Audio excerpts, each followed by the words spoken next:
You know, the one gift I have, with all that being said, what you just said there, is I have the ability to see the end before the beginning even begins. And what that means is I know that to get to the very end, I can see it right now. So before I went to Buds, and I was losing all this fucking weight and shit, I saw myself walking across the fucking stage at 191 fucking pounds, 'cause that's what I had to get to get into the door.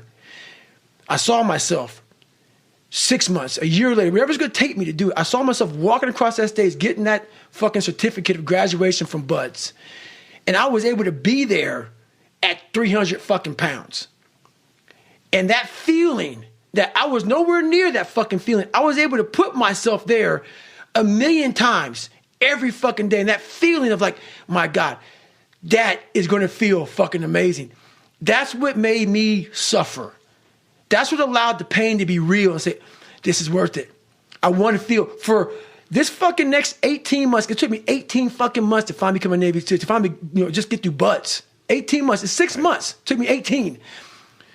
That's what woke me up every fucking morning was I'm going to put myself through this much fucking pain and suffering for a few seconds. That's all it is. A few seconds of joy. And it's so fucking worth it, man. That's what people don't get. So I'm able to put myself at the finish line, even though I have no finish line, but at the finish line of an event before I even start the motherfucker to say, how are you going to feel at the end of this? Well, visualization is one of the challenges. And part of that is not just visualizing success or living in the reality of achieving what you're setting out to achieve, but also visualizing how you're going to navigate all the obstacles that are going to get thrown in your path. Right. Visualizing is my biggest tool of life. That's why I've been able to put myself in cold water, put myself in a 100-mile race millions of times before I've done it.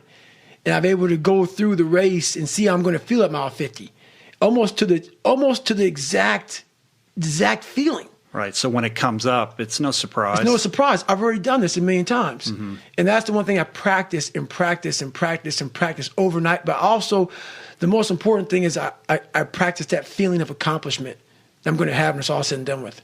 The crazy thing about the ASVAB story is that in addition to having to pass this test and get that 50, you also had to lose 100 pounds in like 30 days or some crazy short period of time? It was less than 3 months. Right. Okay, 3 months. So, but you compartmentalize these two tasks and say, look, the first thing I got to do is I got to pass this test, right? Because the weight doesn't matter if I don't get that 50.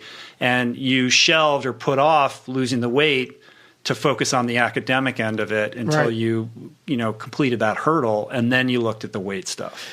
I'm like that now to this day. You still got it done. Yeah, but it's like being focused on one thing at a time. I have to be very present in everything I do. Like right now, I'm with Rich Roll. I'm not thinking about shit, but Rich Roll. And what the fuck's coming out of your mouth right now? That's what gives me a huge advantage in life, especially today, in this day and age, with so much shit going so fast, and everybody wants to keep everything going, everything up, and everything.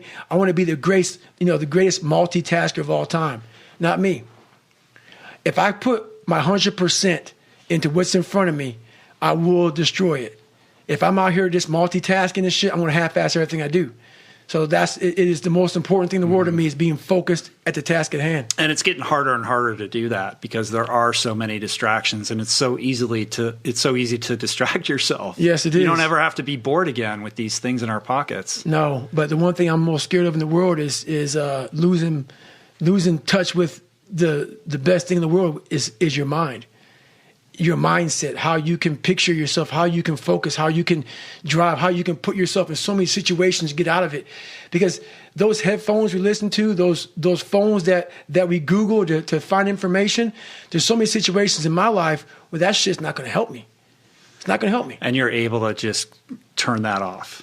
So fast, because I know what's helped me. None of that stuff has ever helped me. Mm-hmm. None of that stuff's ever helped me. What has helped me has been me alone, getting my shit together and being accountable for who I'm not and who I want to be. It's the only thing that's helped me.